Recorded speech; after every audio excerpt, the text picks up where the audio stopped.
Hi friends, welcome to Engwings. હું ગીતા ગોસ્વામી આપનું સ્વાગત કરું છું આપની પોતાની ચેનલ ઇંગવિંગ્સ ગુજરાતીમાં.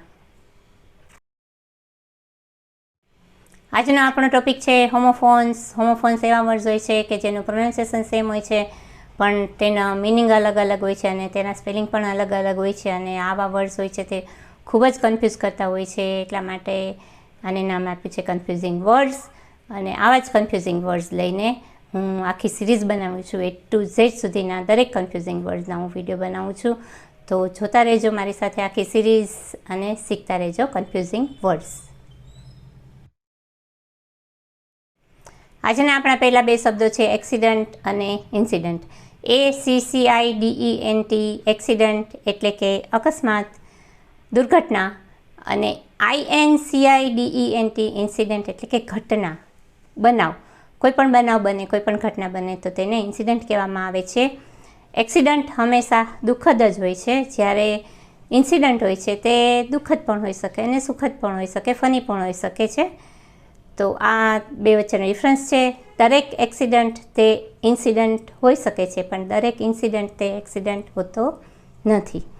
આ બે શબ્દોને આપણે વાક્યમાં ઉપયોગ કરીને જોઈએ તો પહેલું વાક્ય છે આપણી પાસે, Prafulbhai was badly injured in the car accident, કે કારનું એક્સિડન્ટ થયું તેમાં પ્રફુલભાઈ ખૂબ જ ગંભીર રીતે ઘવાયેલા છે. તો એક્સિડન્ટ એટલે કે અકસ્માત, દુર્ઘટના, ACCIDENT.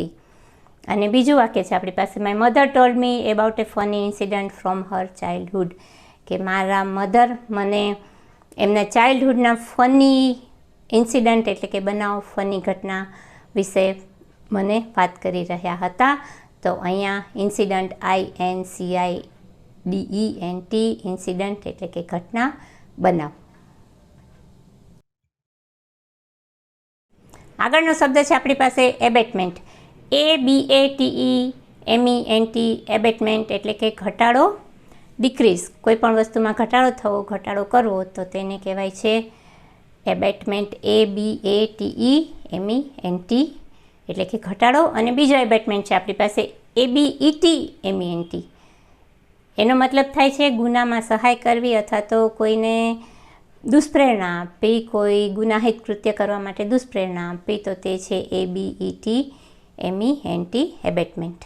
આ બંને શબ્દોને આપણે વાક્યમાં ઉપયોગ કરીને જોઈએ તો the municipal corporation offered the property tax abatement for senior citizens, કે મ્યુનિસિપલ કોર્પોરેશને સિનિયર સિટીઝન માટે જે પ્રોપર્ટી ટેક્સ હોય તેમાં ઘટાડો કરવાની જાહેરાત કરી હતી. તો અહીંયા એબેટમેન્ટ ABATEMENT એબેટમેન્ટ એટલે કે ઘટાડો.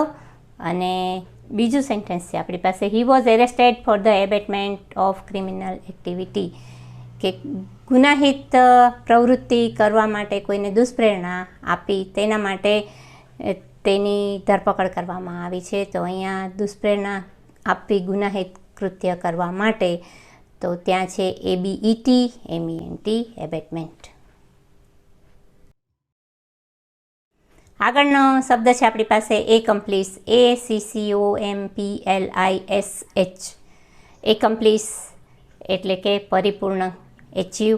અને બીજો એકમ્પ્લીસ છે આપણી પાસે ACCOMPLICE. તો તે એકમ્પ્લીસનો મતલબ થાય છે સહ અપરાધી. તો આ બે શબ્દને આપણે વાક્યમાં ઉપયોગ કરીને સમજીએ તો પહેલું વાક્ય છે આપણે, Jeet has accomplished his dream to become a musician, કે જીતનું મ્યુઝિશિયન એટલે કે સંગીતકાર બનવાનું સપનું હતું તે તેણે પરિપૂર્ણ કર્યું, એચીવ કર્યું. એને કંઈક છે એણે ડિસાઇડ કર્યું હતું કે હું આ બનીશ. તો ત્યાં એકમ્પ્લીસ્ડ એટલે એને પરિપૂર્ણ કરવું, એચીવ કરવું. અને બીજો છે આપણી પાસે શબ્દ the bank manager was an accomplice in the bank robbery, કે જે બેંકમાં લૂંટ થઈ તેમાં બેંક મેનેજર પણ બરાબરનો સહ અપરાધી હતો. તો અહીંયા સહ અપરાધી તો ACCOMPLICE એકમ્પ્લીસ એટલે કે સહ અપરાધી.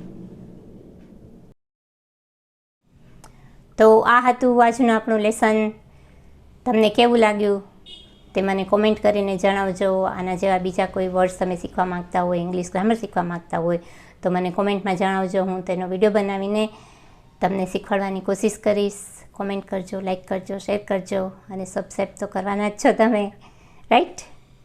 Thank you for watching. મળીએ નેક્સ્ટ વિડીયોમાં. Till then bye bye.